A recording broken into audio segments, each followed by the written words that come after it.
बोलो नीप करोरी बाबा महाराज की जय, परम पूज्य सिद्धि माता की जय, भक्त वत्सल हनुमंत लाल की जय।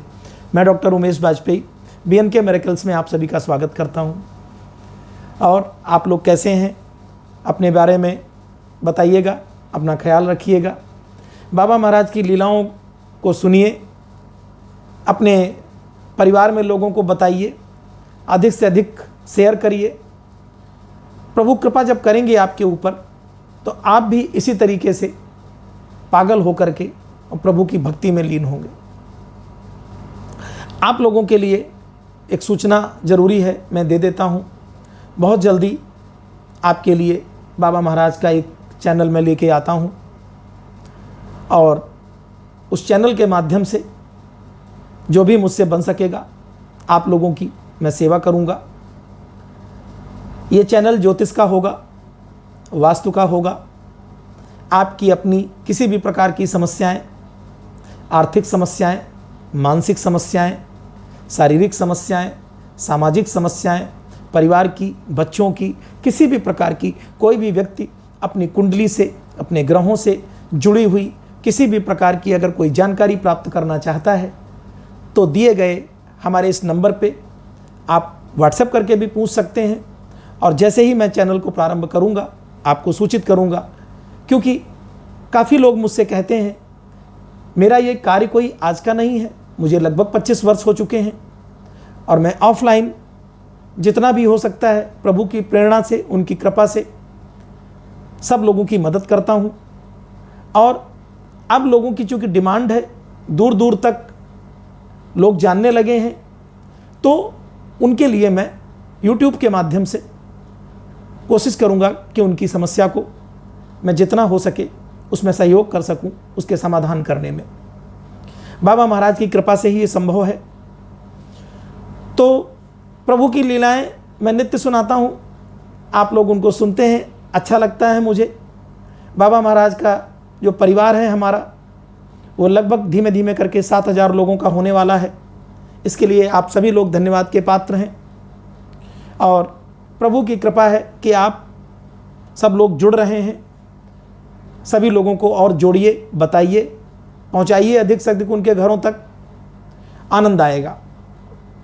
आज की जो प्रभु की लीला मैं सुनाने जा रहा हूं वो लखनऊ से है, उत्तर प्रदेश के। कई बार लीलाएं इनकी सुनाई हैं। एक IAS हुए हैं केहर सिंह जी, उनकी लीलाएं हैं। वो बड़े अनन्य भक्त थे प्रभु के।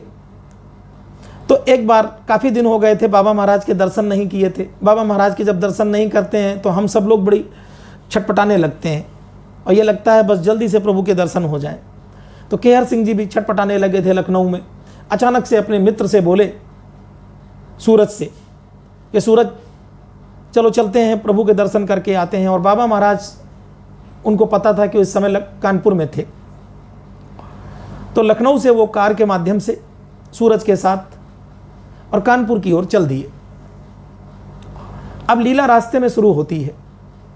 जैसे ही लखनऊ से चले, थोड़ा आगे निकले होंगे कि एकदम से बहुत भीषण बवंडर आंधी तीव्र गति से आई। आंधी की स्पीड इतनी ज़्यादा थी कि कुछ भी रोड पर दिख नहीं रहा था। केहर सिंह जी इतने मजबूर हो गए कि उनको गाड़ी को एक किनारे रोकना पड़ा। और जब गाड़ी रोक ली तो पेड़ों के नीचे गाड़ी थी। केहर सिंह जी को बड़ा डर लगा कि ऐसा ना हो कि ये पेड़ उखड़ करके और आंधी से गाड़ी के ऊपर गिर जाएं। बहुत परेशान थे कि कहाँ हम प्रभु से मिलने जा रहे हैं और कहाँ ये आंधी आ गई। जब 20 मिनट तक आंधी बंद नहीं हुई तो केहर सिंह जी ने और उनके मित्र ने, दोनों लोगों ने निर्णय किया कि लगता है लखनऊ वापस लौटना पड़ेगा। और वो हताश होकर के लखनऊ की तरफ वापसी करने लगे। मुश्किल से वो 10-20 कदम नहीं, मतलब मान लीजिए 100 मीटर 200 मीटर चले होंगे मुश्किल से, और एकदम से देखा कि आसमान खुला है, कहीं आंधी है ही नहीं। तो बड़ा अचरज उनको हुआ। खैर वो घर गए, अपने घर पहुँचे हैं और जीने पे चढ़ रहे थे। उसी समय अचानक से नीचे से आवाज़ आती है, सूरज सूरज। पलट करके देखते हैं तो महाप्रभु कार से उतर रहे होते हैं अपनी, दौड़ करके दोनों भक्त नीचे पहुंचे, चरणों में गिरे, पैर छुए और कहा, ये कहाँ जा रहे थे? तो दोनों लोगों ने बताया कि प्रभु आप ही के दर्शन करने के लिए आ रहे थे कानपुर। तो बड़ी भीषण रास्ते में आंधी आई। तो प्रभु ने कहा कि आंधी आई, हमें तो कहीं आंधी नहीं मिली और तुम कह रहे हो आंधी आई। पूरा तो मैदान खाली पड़ा था। जो साथ में थे प्रभु के सेवादार, उनसे भी कहा क्यों भाई रास्ते में कहीं आंधी आई? उन्होंने कहा प्रभु आंधी तो कहीं नहीं मिली।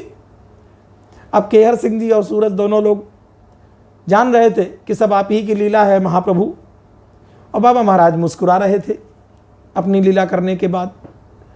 तो अब आप समझो कि उन्होंने वो आंधी क्यों उत्पन्न की। इसलिए उत्पन्न की कि वो कानपुर से लखनऊ आ रहे थे और उन्हें पता चल चुका था कि हमारा भक्त हमसे मिलने कानपुर आ रहा है। अब फोन का तो जमाना था नहीं जो बता देते फोन पर कि हम आ रहे हैं। तो कैसे उन्होंने एकदम से पवन पुत्र ने अपने पिता पवन से कहा और पवन को घुमा दिया, और ऐसा घुमाया कि मजबूरन उनको लौटना पड़ा और उन्हें लखनऊ से कानपुर की तरफ जाने से रोक दिया। तो ऐसे हैं हमारे महाप्रभु कि वो आपके मन की जान जाते हैं, अपने भक्तों के मन का जान जाते हैं और मन का पूरा करने के लिए वो आगे बढ़ करके आ जाते हैं। आपको सुन करके बहुत से लोगों को आश्चर्य लगता होगा कि कैसी इनमें क्या सच्चाई है। अरे इन सच्चाइयों को आप तब महसूस करेंगे, तब जानेंगे जब आप प्रभु के नज़दीक पहुँचेंगे। और नज़दीक पहुँचने के लिए आपको उनकी भक्ति करनी होगी, श्रद्धा करनी होगी, श्रद्धा अपने मन में उत्पन्न करना होगा, विश्वास उत्पन्न करना होगा, मन को पवित्र करना होगा, जीव जंतुओं की, पशु पक्षियों की, प्राणियों की, मनुष्यों की सेवा करनी होगी, अपने अंदर अच्छे विचार लाने होंगे। तब आपको देखिएगा कि स्वतः आपको महाप्रभु मिल जाएंगे और फिर जो आपके मन में होगा वो पूर्ण होगा, अवश्य पूर्ण होगा। ये मेरा दृढ़ विश्वास है। जो चाहेंगे वो होगा। तो लगातार आप लोग जुड़े रहिए इसी तरीके से। बाबा महाराज की इस लीला को अगर अच्छा लगे तो शेयर करिए, चैनल को सब्सक्राइब करिए, लाइक करिए और सभी के पास इसको भेजिए ताकि अधिक से अधिक लोग बाबा महाराज की कृपा के पात्र बन सकें। धन्यवाद।